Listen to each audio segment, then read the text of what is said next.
একটা মুভমেন্ট, সবকটা মুভমেন্টেরই একটা কজ থাকে। আজকে রাহুলদার পরিবার যে লসের মধ্যে দিয়ে গেছে, তার জন্য তো একটা it is a fight for justice, it is a fight asking for protection for all the entire fraternity.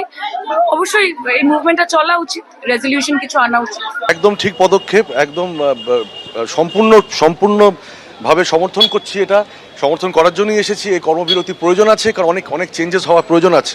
অরুণোদয় চলে গেছে এবং চলে গিয়ে এমন একটা রেভলিউশন হওয়া প্রয়োজন, সেই রেভলিউশনটা বোধহয় শুরু হয়ে গেছে। বাড়ির বড় গার্জিয়ান যখন একটা বিশেষ সময় একটা সিদ্ধান্ত নেন, তখন আমাদের উচিত তাদের সঙ্গে থাকা। আমরা আছি, আমরা সবাই ইন্ডিভিজুয়াল অ্যাক্টর, আমাদের প্রত্যেকের নিজের স্ট্রাগল আছে, নিজের ব্যাটল আমরা সবাই ফাইট করছি। জন্যই আমরা চাইছি এমন একটা সর্বসম্মতভাবে কিছু নিয়মবিধি চালু হোক, যেটাতে আমি না বললে পাশের ঘাড়ের কাছে নিঃশ্বাস ফেলা আরও দুজন অভিনেতা সেখানে হ্যাঁ বলে সেই কাজটা করে নিয়ে চলে যাবেন না, সেই ইনসিকিউরিটি যেন আমাদের না থাকে।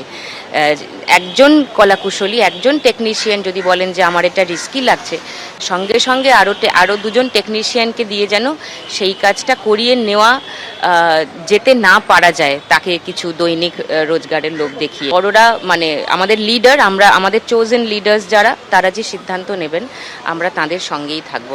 রাহুল তার জীবন দিয়ে এত বড় একটা কাজ করে দিয়ে চলে গেল যে আমরা সকলে আজকে একসাথে হয়েছি, এবং এই যে কর্মবিরতিটা হচ্ছে এতে করে কারোর কোনো আপত্তি নেই, অভিনেতা টেকনিশিয়ান কারোর আপত্তি নেই। আমরা চাই একটা নির্দিষ্ট এসওপি তৈরি হোক, সকল পক্ষ তাতে সই করুক এবং সেটা লাগু হোক, সকলে মানুক আজকের পর থেকে। আশা করছি মানা হবে, আশা করছি পজিটিভলি আশা করছি যে নিয়মটা মানা হবে, সকলের জন্য মানা হবে এবং এটা ম্যান্ডেটরি হবে। এই যে এসওপিটা তৈরি হচ্ছে সুরক্ষা সংক্রান্ত, এটা মানা হবে, এইটুকু আশা করতে পারি। তালসারিতে শুটিং করতে গিয়ে সমুদ্রে ডুবে অভিনেতা রাহুল বন্দ্যোপাধ্যায়ের মৃত্যুর পর জোড়া এফআইআর দায়ের হয়েছে। আপনারা জানেন, নিরাপত্তা সুনিশ্চিত করতে হবে কলাকুশলীদের, এই দাবিতে অনির্দিষ্টকালের কর্মবিরতির পথে হেঁটেছেন কলাকুশলীরা। সরাসরি আমাদের দুই প্রতিনিধি আমাদের সঙ্গে রয়েছেন, মনমি রায় এবং কৃষ্ণেন্দু অধিকারী। আমি প্রথমেই কৃষ্ণেন্দুর কাছে চলে যাব।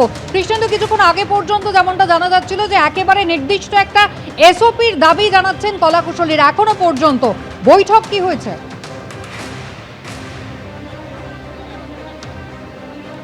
দেখো, আর্টিস্ট ফোরাম তাদের নিজের মধ্যে বৈঠক বারবার করছেন, এখনো পর্যন্ত সেই বৈঠক চলছে এবং সেই বৈঠকে ফেডারেশনে যোগ দিয়েছে এবং সেই বৈঠকে প্রডিউসার বা প্রযোজকরা তারাও যোগ দেওয়ার কথা এবং চ্যানেল কর্তৃপক্ষ তাদের আসার কথা, যদিও এখনও চ্যানেল কর্তৃপক্ষ এসেছে বলে জানা যাচ্ছে না। একটা এসওপির দাবি অভিনেতারা করছেন, অভিনেত্রীরা করছেন। আসলে রাহুলের মৃত্যু তাদের নাড়িয়ে দিয়েছে, তাদের কাঁদিয়ে দিয়েছে এবং তারপরে তারা সিদ্ধান্ত নিয়েছেন যে যারা অভিনয়ের সঙ্গে যুক্ত চলচ্চিত্র জগতে, তাদের নিরাপত্তার খাতিরে একটা অবশ্যই এসওপি দরকার আছে। কিন্তু প্রশ্ন হচ্ছে, এত বড় একটা ইন্ডাস্ট্রি, এতদিন কোনো লিখিত এসওপি ছিল না কেন?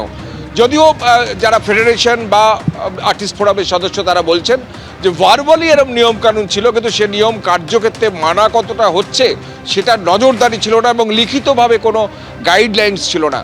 ফলত এবার লিখিতভাবে একটা গাইডলাইন্স তৈরি করতে হচ্ছে, একটা মৃত্যুর বিনিময়ে সেই গাইডলাইন্স তৈরি করতে হচ্ছে। রাহুলের মতো তরতাজা একটা প্রাণ অকালে এইভাবে চলে গেল, তার প্রতিবাদে তুমি জানো যে প্রথমতই আইনি পদক্ষেপ করেছেন প্রিয়াঙ্কা সরকার। আজকের বৈঠকে প্রিয়াঙ্কা সরকার আছেন, সকাল 10টার পর থেকে তিনি এসে উপস্থিত হয়েছেন।